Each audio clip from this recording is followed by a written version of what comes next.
Hello बच्चों, good morning. Good morning. जैसे कि आपने देखा next atom out of India कौन बनेगा एमबीबीएस के लिए हम लोग बात कर रहे थे, सेल की बात करी थी।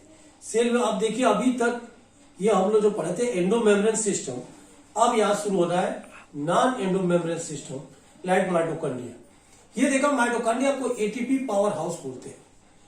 ये एटीपी पावर हाउस है, इसको कार्डियोसोम भी बोलते हैं और सार्कोसोम भी बोलते हैं, जिसका नाम सबसे पहले सी बेंडा ने दिया और बताया कि इसका स्टेन जेनस ग्रीन बी से करते हैं, जबकि इसका लाइफ स्पेन 5 to 10 डेज होता है।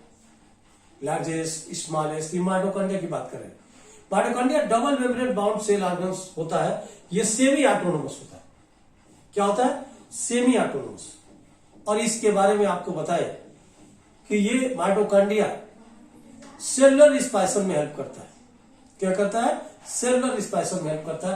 तो ये बता रहे थे माइटोकॉन्ड्रिया के लिए कि इसका एक सेकेंड टर्म जो होता है, इसको हम क्या बोल सकते हैं? सार्कोसोम। सार्कोसोम, ठीक है, ये नाम इसका है सार्कोसोम। या इसी का नाम कार्डियोसोम। क्या बोल सकते हैं? कार्डियोसोम। देखिए ये आपने देखा, इसको बायोप्लास्ट भी बोलते हैं। जैसा कि आपने देखा ग्रीक वर्ड, ये mitos equal to thread, and आपने देखा कॉन्ड्रियन, ये कॉन्ड्रियन इक्वल टू क्या होता है? ग्रेन्यूल्स। क्या होता है? ग्रेन्यूल्स। तो ये माइटोकॉन्ड्रिया की बात कर रहे थे कि ग्रीक वर्ड में दो पार्ट में जब डिवाइड करते हैं तो माइटोस, थ्रेड, कॉन्ड्रियन, ग्रेन्यूल्स। अब देखिए माइटोकॉन्ड्रिया का स्टेन यानी स्टेनिंग ऑफ माइटोकॉन्ड्रिया, इसके लिए ये बता रहे थे स्टेन ऑफ माइटोकॉन्ड्रिया। आप बता सकते हैं कि माइटोकॉन्ड्रिया का स्टेन किससे करते हैं? इसका नाम हमने बताया था Janus green B. Janus green क्या है? बी। ये देखा हमने माइटोकॉन्ड्रिया का स्टेन की बात करें तो ये देखा स्टेन भाई यानी stain of mitochondria Janus green B. Clear? क्योंकि एम्स वगैरह में भी देखा ये स्टेनिंग आता है। अब देखिए नेक्स्ट जो पॉइंट बता रहे थे कि माइटोकॉन्ड्रिया टर्म किसने दिया? Mitochondria. Mitochondria term given by C Benda. Mitochondria term given by C. Benda and discovered by mitochondria discovered by, देखिए बहुत डिस्कवर है लेकिन कोलिकर का नाम सुना होगा क्योंकि इसमें फ्लेमिंग भी आएंगे, लेकिन कोलिकर ने सबसे पहले हमने बताया था ये in striated muscle of insect में किए थे। In striated muscles of insect. Striated क्या है भाई? मसल्स ऑफ इंसेक्ट में इन्होंने डिस्कवरी किया। इसको बायोप्लास्ट भी बोला क्योंकि ये सेलुलर रिस्पायरेशन में हेल्प करता है। ये लार्जेस्ट माइटोकॉन्ड्रिया कहां पे होता है? किसका होता है? इसे देखा लार्जेस्ट माइटोकॉन्ड्रिया, कुछ जनरल चीजें हैं इसकी।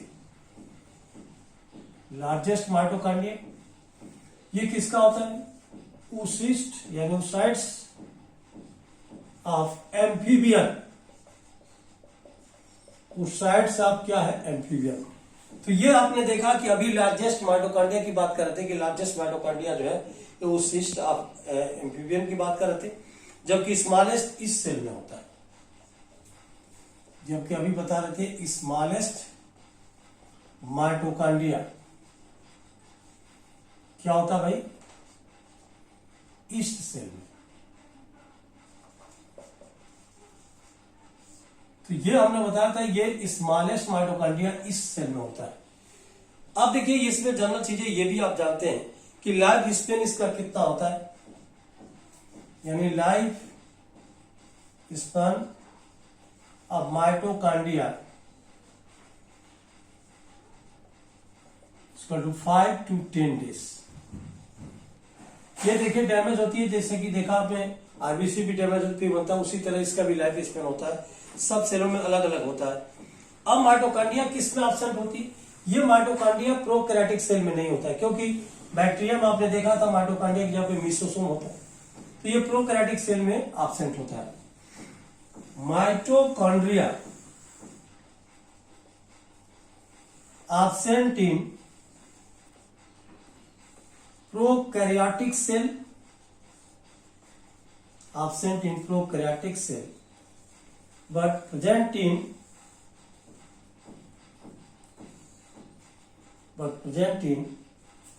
all eukaryotic cell, all eukaryotic cell except mature RBC and sheath tube of phloem, sheath tube of phloem। देखिए ये मैच्योर आरबीसी जब होता है उसमें भी ये माइटोकॉन्ड्रिया जो है क्या होता है, एब्सेंट होता है। जबकि आप देख रहे हैं तो इस तरह से ये जनरल चीजें हैं माइटोकॉन्ड्रिया के बारे में कि माइटोकॉन्ड्रिया का देखिए स्टेन किसे जेनस भी टर्म गिवन बाय सी वेंडर, ये देखा डिस्कवर बाय कोलिकर, ये बताया largest mitochondria consist of oblivion, smallest mitochondria इस सेल में, life span 5 to 10 days and mitochondria absent in prokaryotic cell but present in all eukaryotic cell except mature RBC and sheath tube of phloem। यहाँ पर जैसे कि आप nucleus भी देख रहे हैं उसी तरह से ये भी हमने बताया था sheath tube ऑफ क्या होता है, फ्लोएम की बात कर रहे थे। अब देखिए यहाँ पर आता है साइज ऑफ माइटोकॉन्ड्रिया, तो इतना कि ये साइज ऑफ माइटोकॉन्ड्रिया क्या होता है, वेरिएबल होता है, सब में अलग होता है। एंड दे आर, देखा आपने कैसी साइज होती है, दे आर 0.2 म्यूएम to 1.0 म्यूएम। एवरेज कितना होता है, एक बार ये भी आया था, एवरेज तो जनरली ये साइज है और इसका एवरेज अबाउट 0.5 म्यूएम, क्योंकि अभी बता रहे थे कि इसका एवरेज जो है 0.5 म्यूएम के आसपास होता है, जबकि इसका लेंथ अबाउट, देखा आपने लेंथ अबाउट ये 1 to 4.1 म्यूएम। इसका लेंथ जो है एक से लेकर यानी एक 1 करके बीच में क्या 4, तो 1 से 4.1 म्यूएम होता है। And shape of mitochondria, and shape of mitochondria कैसा होता है भाई, shape of mitochondria is sausage shape, या कैसा होता है सिलिंड्रिकल, सब में अलग अलग होता है, लेकिन ये जनरली देखा ये सॉसेज शेप होता है, या इसको हमने क्या बताया था भाई, ये सिलिंड्रिकल शेप होता है। तो अब देखते हैं इसके बाद जो आता है ये क्या है, स्ट्रक्चर। ये स्ट्रक्चर आपको क्या है, माइटोकॉन्ड्रिया। अब आप देखेंगे इसका स्ट्रक्चर माइटोकॉन्ड्रिया का जो सॉसेज शेप होता है ये किस शेप का होता है, जैसे कि आपने देखा कि ये शेप है इस माइटोकॉन्ड्रिया का, ये शेप होता है इस तरह से, सॉसेज शेप बोलते हैं।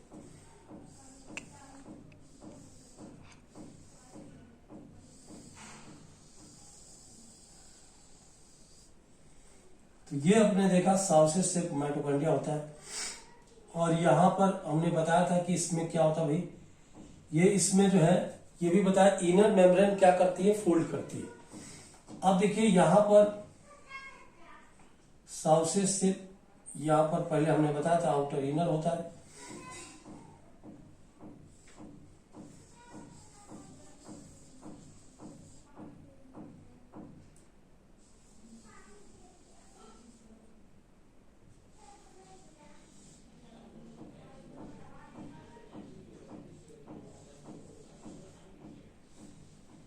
ये इनर मेम्ब्रेन फोल्ड करके क्रिस्टी बनाता है।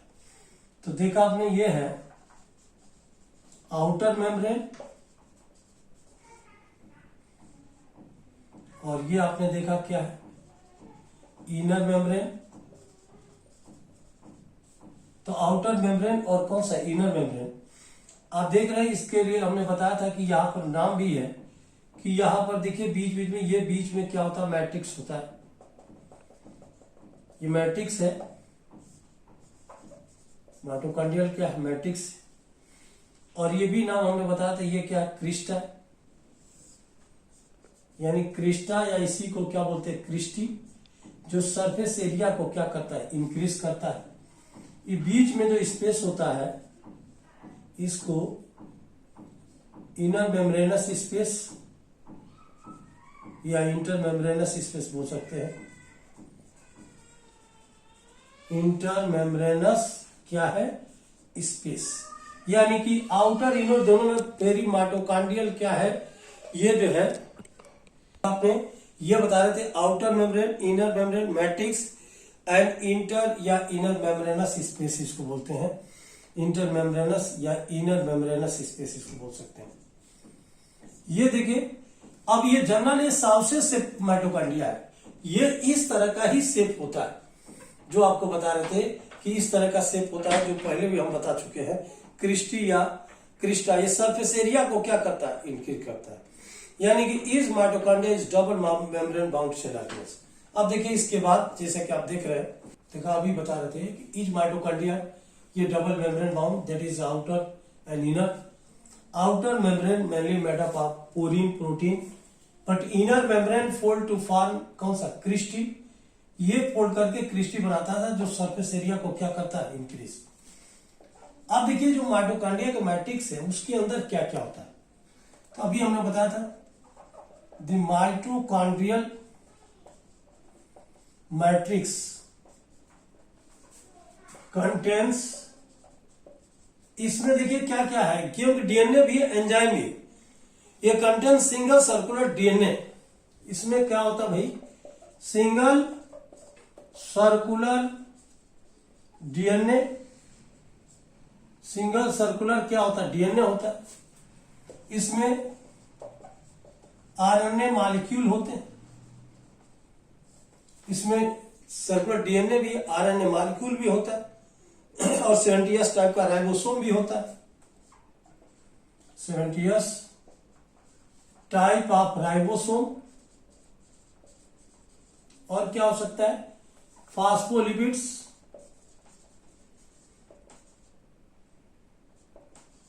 तो ये हमने बताया फास्फोलिपिड्स भी होता है, 70S टाइप का क्या राइबोसोम भी होता है, और ये भी बताया कि इसमें मैक्सिमम नंबर के कैटाबोलिक एंजाइम होता है, and maximum number of catabolic enzyme, maximum number of क्या होता है, कैटाबोलिक एंजाइम भी उसमें होता है। आप बता रहे थे कि माइटोकॉन्ड्रिया डिवाइड बाय कौन सा, fusion. Mitochondria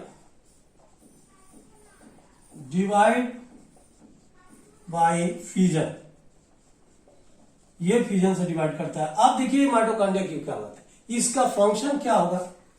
next point, function of mitochondria क्या है, ये फंक्शन ऑफ माइटोकॉन्ड्रिया।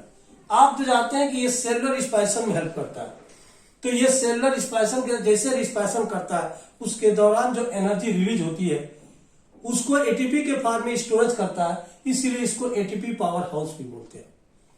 ये देख रहे हैं माइटोकॉन्ड्रिया में ये भी क्रेब्स साइकिल होती है, इलेक्ट्रॉन ट्रांसपोर्ट सिस्टम भी होता है, तो दोनों के लिए रिस्पॉन्सिबल होता है। मेन इसका फंक्शन है सेलुलर रिस्पायरेशन में क्या करता है, हेल्प करता है, इसको एटीपी पावर हाउस बोलते हैं। यानी कि mitochondria is site for, first point देखा कि mitochondria is site for aerobic respiration, site for aerobic respiration, oxygen के प्रेजेंस में होता है, जिसको सेल में होता है इसलिए सेलुलर रिस्पायरेशन में बोलते हैं। ये aerobic respiration, and they produce cellular energy, and they produce cellular energy, store in the form of ATP. जो भी सेलुलर एनर्जी इसमें रिलीज होती है उसको एटीपी के फॉर्म में क्या करता है, स्टोरेज करता है। So they are also called, या बोल सकते हैं hence they are called, they are also called, इसी का नाम क्या हो सकता है, ATP powerhouse of cell. इसीलिए इसका नाम एटीपी पावर हाउस है, या energy powerhouse of cell बोलते हैं। क्या बोलते हैं, पावर हाउस ऑफ सेल या ATP powerhouse of cell. And matrix, अब इसमें मैट्रिक्स जो होता है वो क्या होता है, मैट्रिक्स इज साइट फॉर, वो मैट्रिक्स है साइट फॉर क्या, क्रेब्स साइकिल। मैट्रिक्स में क्रेब्स साइकिल होती है। एंड आपने देखा inner membrane of cristae and inner membrane of cristae is site for electron transport system. जो भी देखा इनर मेम्ब्रेन ऑफ क्रिस्टी उसमें इलेक्ट्रॉन ट्रांसपोर्ट सिस्टम होता है, जबकि इसके मैट्रिक्स में क्या होता है, क्रेब्स साइकिल होता है। तो ये आपने देखा माइटोकॉन्ड्रिया के लिए कि माइटोकॉन्ड्रिया का जो शेप होता है साफ से शेप होता है, सिलिंड्रिकल होता है, वेरिएबल भी होता है, और इसके लिए साइज भी देखा, डायमीटर भी है 0.2 से 1.0, एवरेज 0.5, लेंथ आपने देखा 1 to 4.1। तो ये आप देखा ये सेलुलर यानी कि एरोबिक रिस्पिरेशन में हेल्प करता है। और ये भी आपने देखा इसीलिए एनर्जी जो रिलीज होती है उसको एटीपी के फॉर्म में स्टोरेज करता है, इसलिए इसको ATP powerhouse of cell या पावर हाउस ऑफ सेल बोलते हैं। क्लियर। अब देखिए next item out of India के लिए नेक्स्ट जो है क्लोरोप्लास्ट की बात करते हैं। ये प्लास्टिड की बात कर रहे थे। ये प्लास्टिड ये लॉन्गेस्ट सेल ऑर्गेनेल्स होता है, ये सेमी ऑटोनोमस, और ये बताए थे ये भी क्या होता है, डबल मेम्ब्रेन। ये सेमी ऑटोनोमस और क्या होता है, ये double membrane bound cell organelle होता है।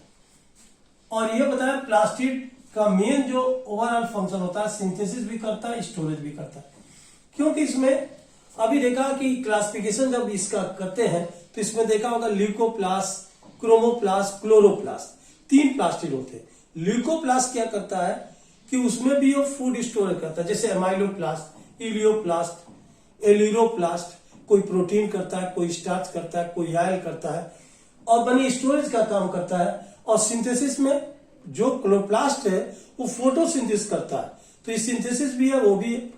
और एक क्रोमोप्लास्ट भी होता है जो कलर के लिए होता है। अब देखिए जो नाम बता रहे थे कि ओवरऑल इसका फंक्शन सिंथेसिस और कौन सा, स्टोरेज ऑफ फूड। इसका टर्म सबसे पहले ये जो दिया था वो है कौन सा, सिंपल। सिंपल ने टर्म दिया और डिस्कवर्ड हैक्ले ने किया, और बताया कि plastid absent in prokaryotic cell but present in क्या, eukaryotic cell except some protist that is Euglena, because Euglena is connective link between animal and plant. क्योंकि इसमें क्लोरोप्लास्ट होता है इसलिए दोनों का कनेक्टिव लिंक होता है। और इस तरह से plastid are found in all plant cells. ये बता सकते हैं कि plastids are found in all plant cell, सभी प्लांट सेल में होता है, इसमें कोई शक नहीं, एक्सेप्ट यूग्लिना एंड यूग्लिनोइड। किसको छोड़ के, एक्सेप्ट हमने बताया यूग्लिनोइड, यानी यूग्लिना को छोड़ के बाकी सब में आपने देखा कि ये जो है ये होता है। ये एनिमल की बात करें। अब इसका classification on the basis of type of pigment. अब देखिए इसका जो क्लासिफिकेशन किस बेस पे करते हैं, क्लासिफिकेशन ऑफ प्लास्टिड्स।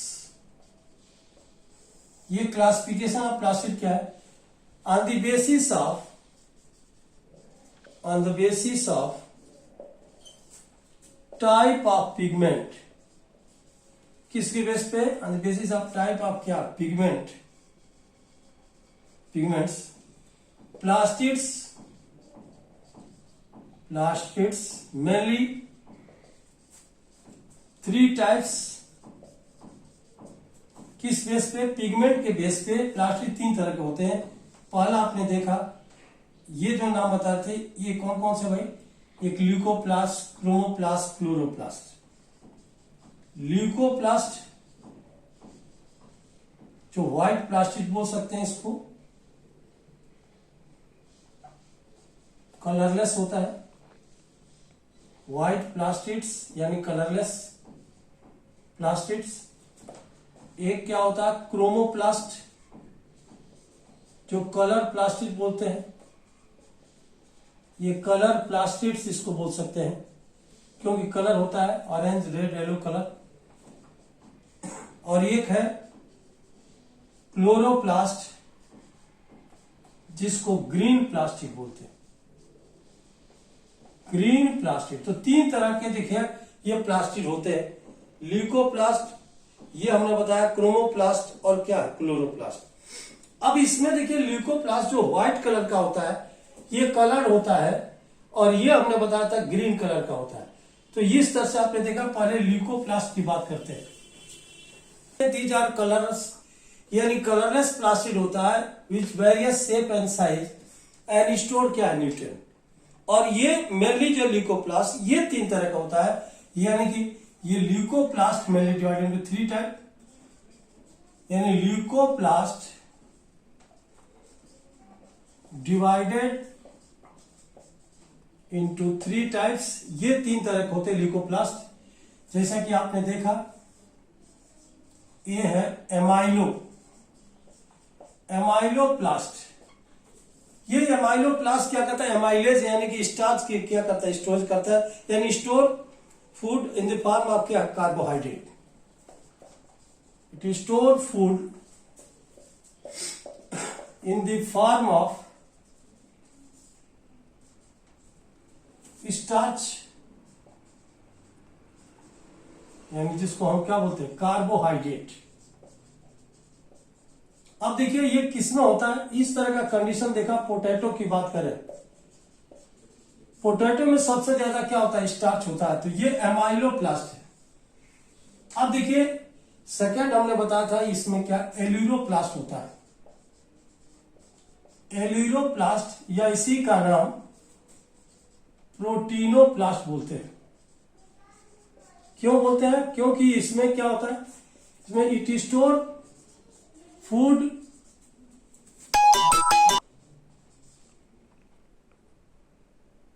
ये क्या है भाई, पल्स यानी प्रोटीन। ये प्रोटीन के फॉर्म में क्या करता है, स्टोर करता है। और इस तरह से इसका एग्जांपल भी देखा, क्या है पल्स। जितनी दाल होती है ये पल्सेस यानी कि दाल वाली जो फसल है सब में देखा होगा, अगर वगैरह में ये एल्यूरोप्लास्ट होता है। अब नेक्स्ट देखा कौन सा, इलियोप्लास्ट। यह है इलायोप्लास्ट। कौन सा था, इलियोप्लास्ट। ये हमने बताया था ये फैट स्टोरेज करता है, ऑयल के फॉर्म में स्टोरेज करता है। इसको क्या होता है, store food in the form of oils and क्या फैट, ऑयल और क्या फैट। और ये आपने देखा एग्जांपल में, ये कौन सा आता है भाई, जैसे कैस्टर सीड, मस्टर्ड सीड का नाम सुनोगे। मस्टर्ड सीड सरसों का जो बीज होता है, या कैस्टर सीड है, इसमें देखा होगा रेडी का जो है सीड है। इन सबों में क्या होता है, ऑयल होता है, स्टोर होता है। तो ये आपने देखा, इसको हम क्या बोलते हैं भाई, इलियोप्लास्ट की बात कर रहे थे। अब देखिए इसके बाद देखिए ये रहा ल्यूकोप्लास्ट की बात कर रहे थे। ये ल्यूकोप्लास्ट कलरलेस प्लास्टिक बोलते हैं, और ये वेरिएबल इसका शेप भी होता है, वेरिएबल शेप भी होता है। ये leucoplast mainly divided into three type, amylo, aleuro और इलियो। सेकेंड अब देखिए ये है क्रोमोप्लास्ट। क्या बोलते हैं, क्रोमोप्लास्ट। ये क्रोमोप्लास्ट जो है कलर प्लास्टिक होता है। क्या होता है, कलर। अब colour plastic yellow, orange, red colour का हो सकता है, यानी they are coloured plastics that is yellow colour, yellow, orange and क्या, red. Yellow, orange and red colour का हो सकता है, ये कलर प्लास्टिक होता है। तो ये आपने देखा, इसमें क्या होता है कि क्रोमोप्लास्ट जो होता है, ये क्रोमोप्लास्ट फैट सॉल्युबल क्या होता है, इसमें कैरोटीनॉइड होते हैं एंड अदर पिगमेंट भी होते हैं, यानी इट कंटेन्स, या डायरेक्ट बोल सकते हैं इट इज फैट सॉल्युबल, यानी कि इसमें जो नाम बता रहे थे कि इसके अंदर क्रोमोप्लास्ट में क्या होता है, it has fat soluble carotenoid pigment, it has fat soluble carotenoid pigment, carotenoid and other pigments are present। तो फैट सॉल्युबल कैरोटीनॉइड पिगमेंट की बात करते हैं। कैरोटीनी, गाजर का नाम सुना होगा, ये कैरोटीनॉइड होता है एंड ये जिसका नाम बताते हैं कैरोटीनी, और क्या होता है, जेंथोफिल। इसमें जो होता है, ये होता है कैरोटीनॉइड में कैरोटीनी, और एक नाम बताया कौन सा, जेंथोफिल। तो ये बता रहे थे कैरोटीनॉइड है जिसमें कैरोटीनी है, जो गाजर में सबसे ज्यादा होता है, अल्फा, बीटा, डेल्टा जो भी है। इसके बाद अदर पिगमेंट भी इसमें क्या होता है, प्रेजेंट होता है, एंड अदर पिगमेंट्स आर क्या है, प्रेजेंट। अब नेक्स्ट पॉइंट ये बताया कि क्लोरोप्लास्ट मेनली अकर्स इन कौन सा, पेरिकार्प, किसमें हो सकता है, पेरिकार्प, और कौन सा, पेटल। तो ये बता रहे थे कि पेरिकार्प में हो सकता है, और ये chromoplast present in pericarp and क्या, पेटल। और ये भी नाम बता रहे थे कि इसमें कई बार आपने देखा होगा, जैसे लोग बोलते हैं कि टमाटर लाल क्यों होता है, तो लाल किसकी वजह से होता है, क्योंकि लाइकोपीन उस पर पिगमेंट होता है जिसकी वजह से लाल होता है। एक एंथोसाइनिन पिगमेंट भी होता है। तो ये अभी नाम बता रहे थे कि इसमें दो पॉइंट, इंपॉर्टेंट पॉइंट क्या है कि अभी बताया कि इसे लाल क्यों होता है, इसके बारे में आप देख रहे हैं कि लाइकोपीन पिगमेंट पाया जाता है। कौन सा, लाइकोपीन पिगमेंट पाया जाता है जिससे ये लाल होता है। यानी नोट करके important point, red colour of tomato due to presence of lycopene pigment. कौन सा पिगमेंट, लाइकोपीन पिगमेंट। ये लाइकोपीन पिगमेंट की वजह से इसका कलर कैसा होता है भाई, रेड होता है। तो ये लाइकोपीन पिगमेंट पाया जाता है। इसके अलावा हमने बताया एंथोसाइनिन जो है, एक पिगमेंट और भी होता है जिसका नाम बताया anthocyanin. Anthocyanin pigment is responsible for colour of fruits, flower, petals and sepals. देखा आपने, पेटल और सेपल की जो कलर की बात कर रहे थे, इसके वजह से भी हो सकता है। खास कर देखिए, ये पेटल्स की बात करें, सेपल तो ग्रीन कलर का होता ही है, ये पेटल की अगर बात किया है तो ये कलर होता है, और कलर जो है इसी की वजह से होता है। तो अभी आप देख रहे थे कि ल्यूकोप्लास्ट में तीनों, अभी क्रोमोप्लास्ट है, इसमें फैट सॉल्युबल कैरोटीनॉइड यानी कैरोटीन जेंथोफिल होता है, और अदर पिगमेंट भी होते हैं। ये पेरिकार्प पैटर्न में होता है। इसमें टमाटर लाल क्यों होता है, क्योंकि पहले ग्रीन होता है बाद में लाल होता है। तो क्यों, क्योंकि लाइकोपीन पिगमेंट पाया जाता है टमाटर में।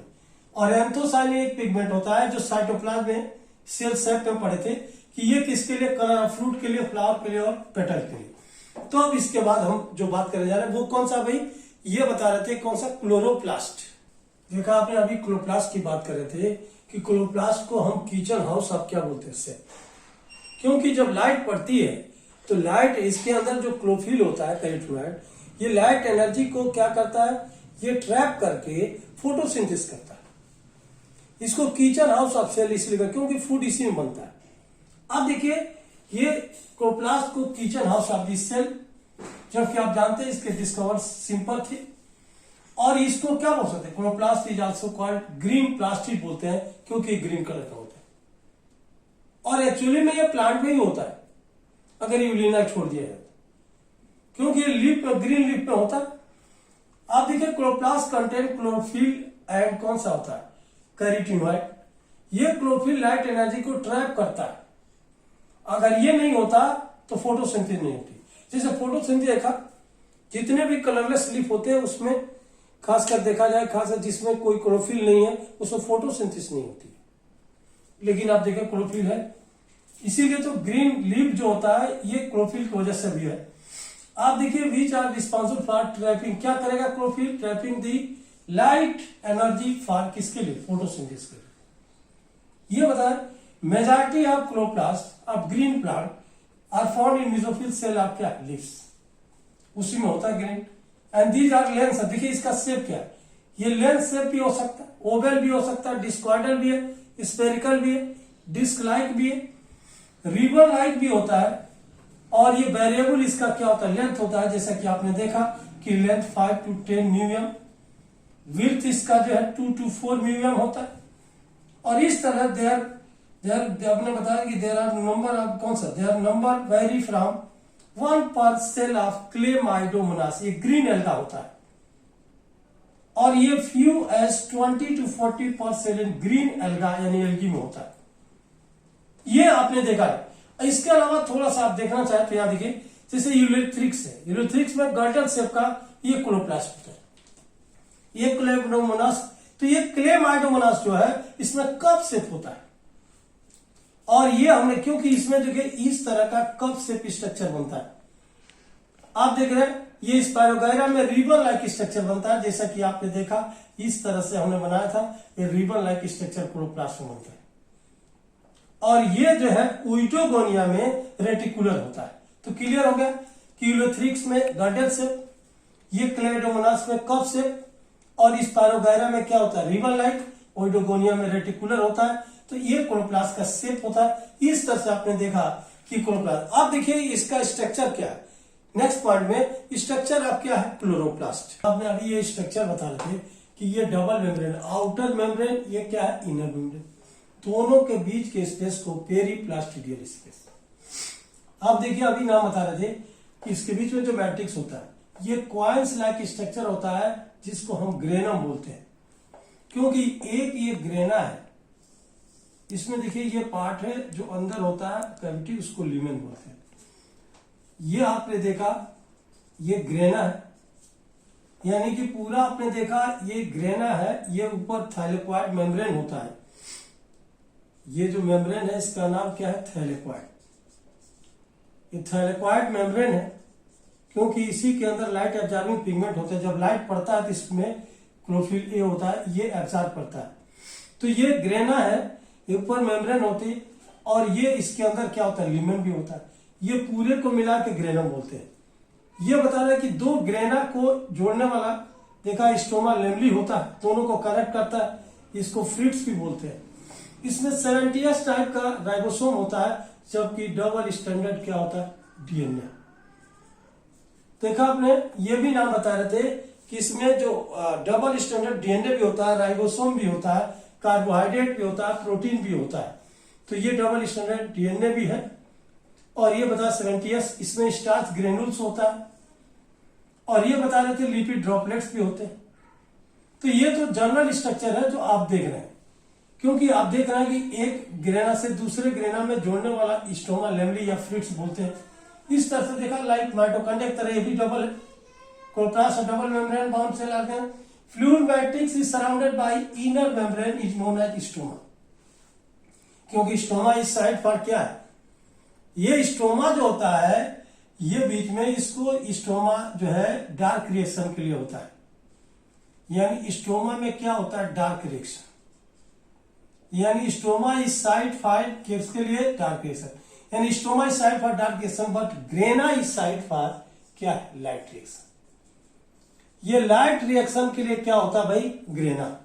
तो ये देखा ना कि पूरा फोटोसिंथेसिस प्रोसेस में होता है, ग्रेना में लाइट रिएक्शन क्योंकि लाइट पड़ता है, और जहां लाइट नहीं पड़ता स्ट्रोमा है, जिसमें क्या होता है, ये डार्क रिएक्शन होता है। अब देखिए अभी नाम बता रहे थे कि stroma possess stack of thyroid membrane, that is क्या बोलते हैं, ग्रेना। अब देखिए ये ग्रेना है। अभी आप देख रहे हैं नेक्स्ट जो फिगर है उसमें आप देखिए, देखा आपने, ये जो है सेकेंड आपने देखा, ये स्टोमा, और ये आप देख रहे हैं कि आउटर मेम्ब्रेन, ये क्या इनर मेम्ब्रेन, ये होता है ग्रेनम। देखिए क्वांस लाइक स्ट्रक्चर होता है जिसका नाम ग्रेनम है। ये side for dark light reaction, और ये है देखिए दोनों में थायरॉइड मेम्ब्रेन होता है, क्योंकि लाइट एब्जॉर्बिंग पिगमेंट इसमें होते हैं।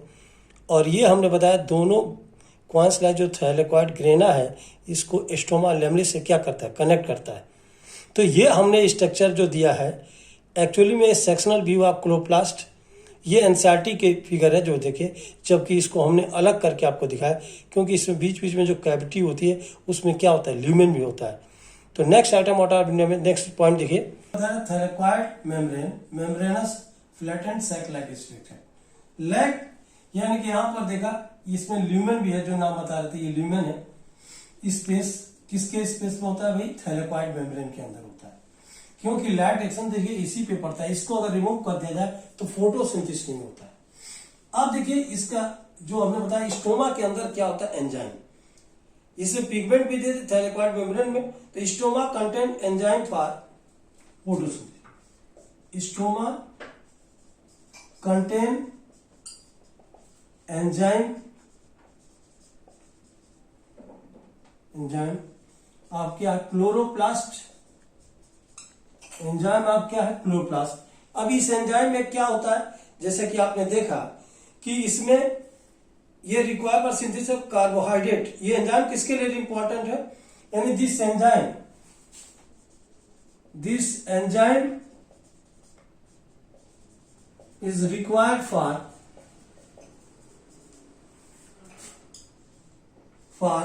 synthesis of carbohydrate,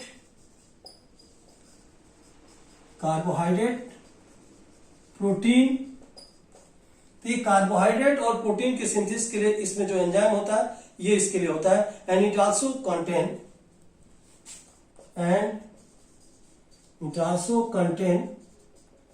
70th type of क्या है, राइबोसोम एंड डबल स्टैंडर्ड क्या है, डीएनए। अब देखिए इसमें 70th टाइप का राइबोसोम, डबल स्टैंडर्ड क्या है, डीएनए भी होता है। तो अभी हम इसके बता रहे हैं कि इसके अलावा ये क्या है, the ribosome of chloroplast is smaller. The ribosome of chloroplast is smaller.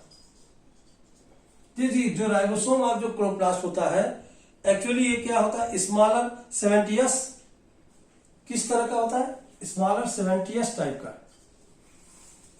और अभी हमने बताया था कि जो साइटोप्लाज्मिक होता है तो उसका जो क्या होता है, यानी कि आपने अभी देखा लास्ट में कि ये भी हमने बताया था कि देयर आर साइटोप्लाज्मिक राइबोसोम 8080, यानी कि जो लांगर होता है वो क्या होता है, साइटोप्लाज्मिक जो है, ये अभी बता रहे थे क्या होता है, राइबोसोम। तो नेक्स्ट पॉइंट में अभी जो नाम बता रहे थे कि राइबोसोम ऑफ जो क्लोरोप्लास्ट है ये स्मॉलर देन देखा, स्मॉलर 70th देन दी क्या, साइटोप्लाज्मिक राइबोसोम 80th। इस तरह ओवरऑल जो फोटोसिंथेसिस का फंक्शन है वो क्या होता है, फोटोसिंथेसिस, यानी क्लोरोप्लास्ट का मेन फंक्शन हो गया। Overall main function of chloroplast, main function of chloroplast क्या होता है, it is site for photosynthesis. किसके लिए होता है, site for photosynthesis. Main function इसका होता है फोटोसिंथेसिस, फूड का फॉर्मेशन करता है। तो इस तरह इसी के बेस पे तो आपने देखा प्लांट को क्या बोलते हैं, ऑटोट्रॉपिक। तो इस तरह अभी देखा आपने माइटोकॉन्ड्रिया, क्लोरोप्लास्ट की बात कर रहे थे। अब नेक्स्ट हम लोग डिस्कस करेंगे राइबोसोम का, सेंट्रियोल का, न्यूक्लियस का। तब तक के लिए हम आज की सेवाएं समाप्त करते हुए एक बार जरूर बोलेंगे, जय हिंद, जय एमबीबीएस, बेस्ट ऑफ लक।